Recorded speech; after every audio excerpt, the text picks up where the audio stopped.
Arguably the biggest tennis event of the year has arrived, minus Zverev and of course any Russian and Belarusian players, but Rafa is on 22 slams going for the Grand Slam, all 4 in 1 year, and Djokovic has some catching up to do. Before we get into the draw, let's go through the power rankings. These rankings have been made up predominantly through statistics such as season win percentage, grass win percentage, previous record at Wimbledon, the race to Turin, and race only on grass, which you will get to see as we go through the video.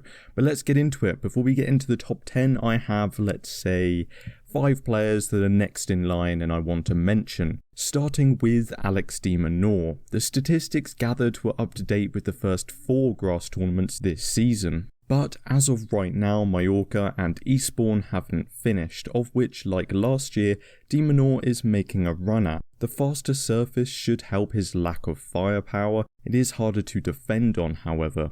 Next is Casper Ruud, for obvious reasons. He made the French Open final. He's world number 5, made a Masters final this year, but he does prefer the slower surfaces. He did well on hard courts last year, he is making the improvements necessary to do well everywhere, but he is yet to win a match at Wimbledon and is just an unknown quantity on the surface.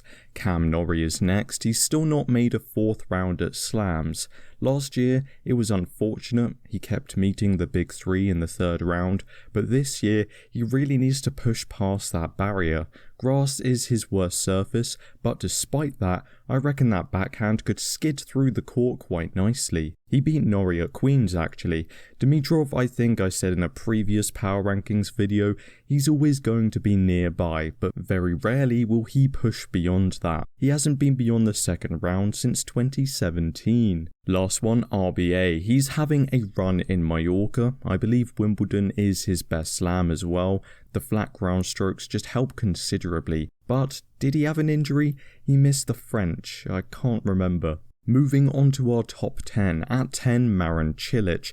Cilic is 13 in the race, making the French Open semis just a few weeks ago, and is dangerous on grass. Big serve, big forehand, one of the best win percentages on grass overall, and this season. He did have a strange wobble at Queen's against Krajinovic, which is what it will come down to. His mental game. Will he get nervous, or will that free-hitting French Open semi-finalist appear? Number 9 is a potentially controversial pick, Andy Murray. We know how good Murray is on the grass. He played fantastic in Stuttgart, but got injured in the final. If he'd won, he probably would have been seeded here for the first time since, 2017?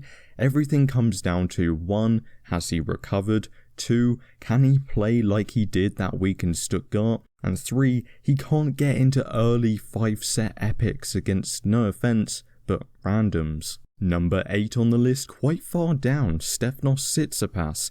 Other than a run to the 4th round in 2018, he hasn't won a match at Wimbledon. But, to be fair to him, the last 2 events have been off the back of heartbreak at the French Open, and I think he carries that heartbreak for a long time.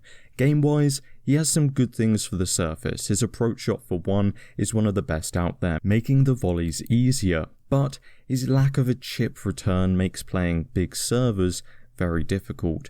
The court speed also makes it harder to run around his backhand. This is one of the issues Rafa faces also. He's doing well in Mallorca and hopefully can bring some form into the major. Nick Kyrgios is at number 7. Similar to Murray, I think it's about whether he's fully fit and also whether he gets himself into an unnecessary 5-setter.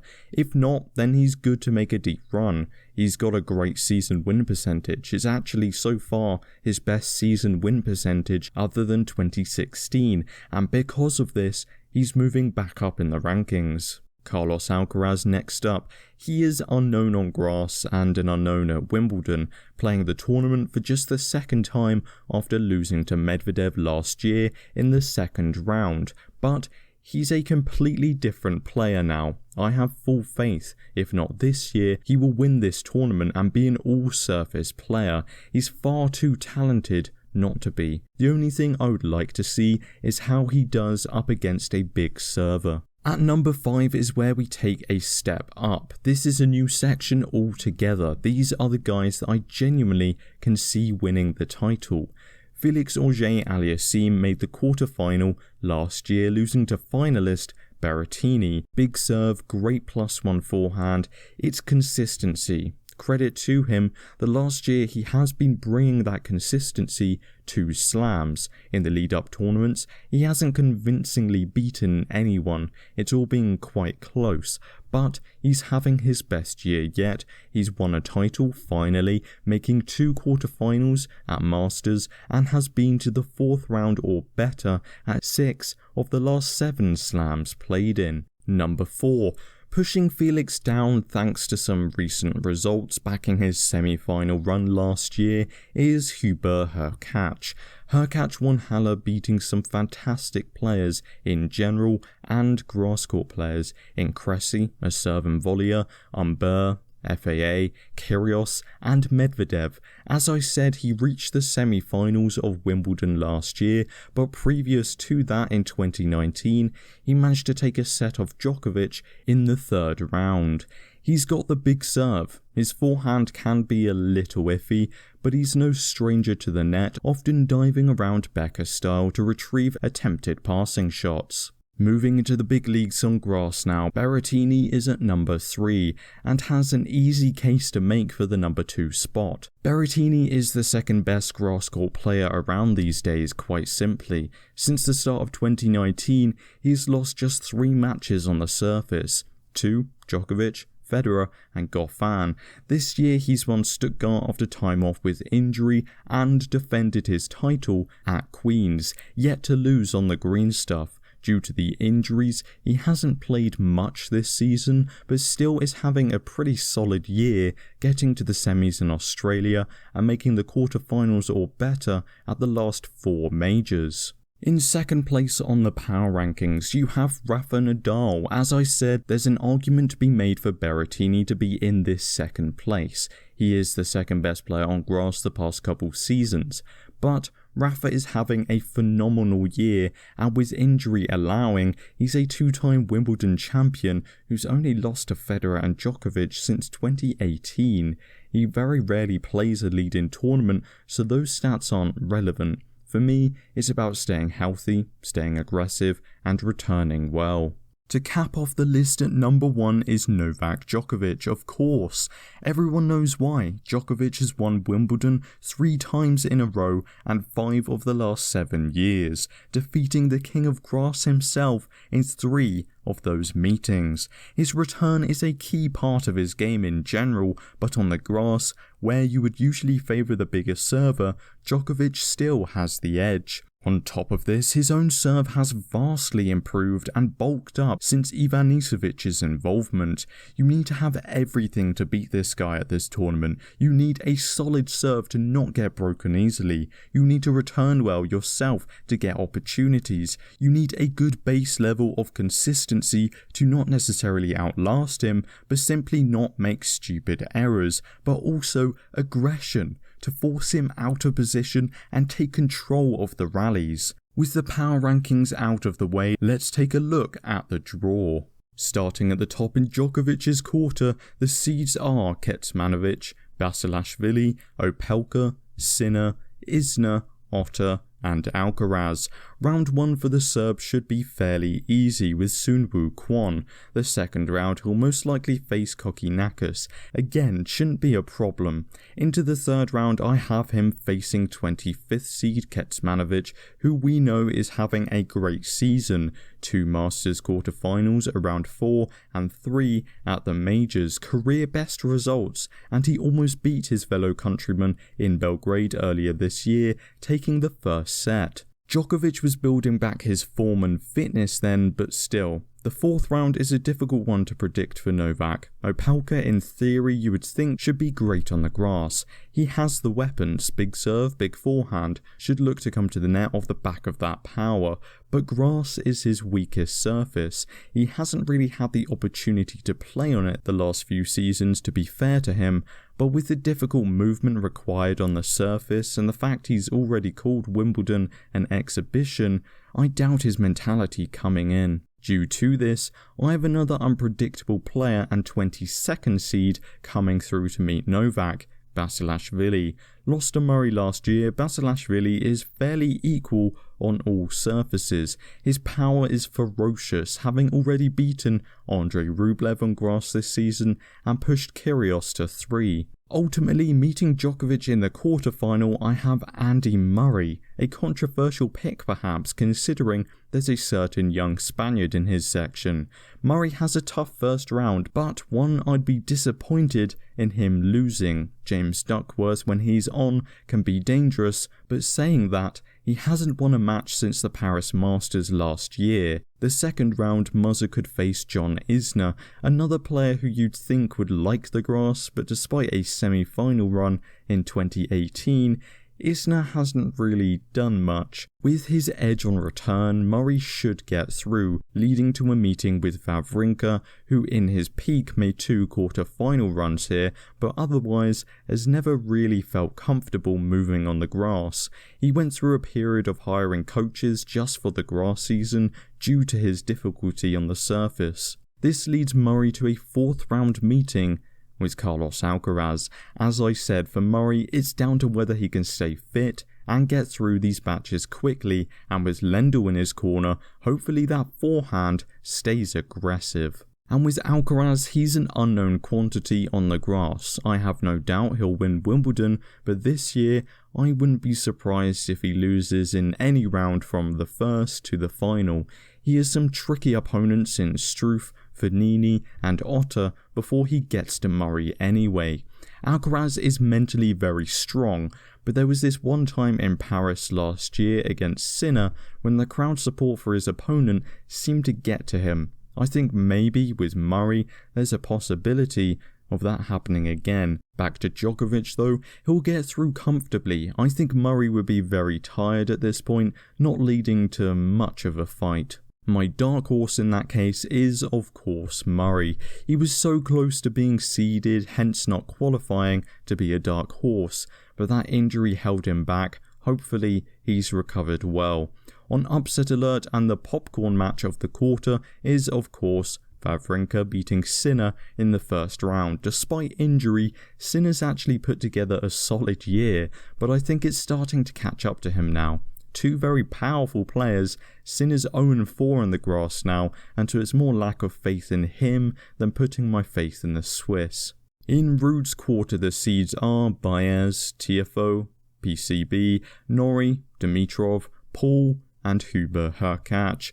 Round 1, Ruud has clay specialist Ramos Viñolas. He is 34 years old and has won 6 matches on grass. That's wow. Second round is a possible tough one, however, against Humbert. Whilst he's seemingly dropped off recently, Humbert likes the faster surfaces, with his best surface being grass, winning Halle last year, defeating Zverev, FAA and Rublev. His lefty slice serve out wide, skids off the surface, and he has a surprising amount of power behind his shots. In the third round, I have David Goffin. Goffin's been slowly climbing his way back up into the top 30 this year. He does prefer a slower court, as does Ruud, but holds his own on the grass, making a quarter-final with his last appearance in 2019. In the fourth, I reckon will be Bublik or Tiafoe meeting Hurkacz in the quarters. My dark horse for this section is David Goffin. My upset alert is Casper Ruud. I have Ruud going out to Humbert, who will then go out to Goffin, who will reach the quarters and lose to Hurkacz. Popcorn match is round 1 for Kina versus Hurkacz. You have some interesting players in this section. Hurkacz could face Dimitrov, Norrie and Mannarino, all tricky players on grass. In Tsitsipas' section, the seeds are Berrettini, Brooksby, De Minaur, Schwartzman, Shapovalov, RBA and Krajinovic. Round 1, the Greek has a qualifier, which seems like a safe ease into the tournament, but as I always say, a qualifier is in form. They've played a few matches, they're used to the surface. Round 2 will most likely be Jordan Thompson, who likes a faster surface, making the third round last year, beating Casper Ruud and Kei Nishikori. He is on a 5-match losing streak, however. The third round is where it gets tricky. Nick Kyrgios. Kyrgios just recently beat Stefanos in 3 in Halle, and the head-to-head is 3-1 versus the Greek. That one was from Laver Cup. Interestingly, Kyrgios has never won easily against him. They've all gone the distance, but this would be a first-time meeting in the best-of-5 format at a slam. Because of that, I do give Tsitsipas more of a chance than I otherwise would. The fourth round he may find a resurgent Shapovalov. If we know anything about Shapo, it doesn't matter what form he is in, he'll make a run out of nothing. But I have RBA getting through. His flatter hitting allows his lack of power and more consistent ball striking to have that little bit of bite as it skids through the court. Into the quarters, I would be surprised if it wasn't Berrettini. He is a great draw, no one should really threaten him. If Tsitsipas gets this far, the Italian's big serve will be only trouble for him. Against big servers like Opelka, Isner and Raonic, Tsitsipas is 5 wins to 4. Not as bad as I thought, but Berrettini has more to his game than these players, a fantastic slice for example. Ultimately, I have Berrettini coming through to the semi-finals, defeating Nick Kyrgios in fact. That means my dark horse is indeed the Australian. Another to look out for would be Jack Draper. He has De Minaur in the second round, being a possible upset alert. There aren't any early popcorn matches, but the third rounds in this quarter are all interesting. Berrettini Brooksby, Draper Schwartzman, Shapo RBA, and Kyrgios Tsitsipas. In Rafa's quarter, the seeds are FAA, Evans, Rune, Fritz, Cilic, Van der Zandschulp, and Sonego. In the first round, Cerundolo. Second, Querrey, no one to really worry about. Querrey's time as a threat on grass is over, I think. Third round, Sonego. The fourth round is where I am intrigued. Cilic is possible. Whilst his mental state can be fragile, if he's on, the attacking game, big serve, big forehand, will force Rafa to do some pace absorption. That could be a test. And by test, I mean straight set to Rafa. In the quarterfinals, however, he will be losing to, that's right, losing to FAA. I think if Rafa makes the semis, he beats Berrettini. The Italian's weak backhand will be bullied by Rafa, and you can't rely on a slice with that Rafa forehand knocking around. But if it's FAA, I have him losing to Berrettini, but also I would have him beating Rafa. On clay, he pushed the Spaniard. On grass, his serve will be bigger, his forehand bigger. If that serve plus 1 game is working well, he blows Rafa off the court. Saying that, FAA has a tough road ahead himself. Cressy, serve and volleyer, has finally found some form. Jack Sock, Wimbledon doubles champion, Dan Evans, and then maybe Fritz or Rune in the fourth. My dark horse pick is Maxime Cressy, with FAA being on upset alert and this match being the early popcorn match in this section too. The constant assault on the net will be difficult for Felix. He'll have to figure out a way to win points quickly, which he can do, but he needs to be on it from round 1, point 1, as Cressy is relentless. This makes my semi-final picks Djokovic Hurkacz and Berrettini FAA. Djokovic should come through no problem. I just don't think Hurkacz has much of anything to contend with the Serb. A lot of backhand exchanges, I guess, some big serves and diving volleys, but that's it. Berrettini in FAA, I think, will be Berrettini in 4. Berrettini has the big serve, bigger forehand, the exceptional slice. FAA has the better movement, I think, more athletic, and I'd give him the better volleys maybe, but to set up those volleys will be difficult for him with such a force of power the other side of the net. The final I can see going similarly to last year. 4 sets Djokovic, no trouble after a wobble at the start. Whilst he is very good at covering up that weakness on the backhand side on grass, against Novak it'll become obvious. Novak will drag you around the court and dominate you at the baseline, except for the odd forehand winner you'll manage to blast past him. If you want to see my full draw and women's picks, check out and join my group for free at tennisdrawchallenge.com. The link is in the description.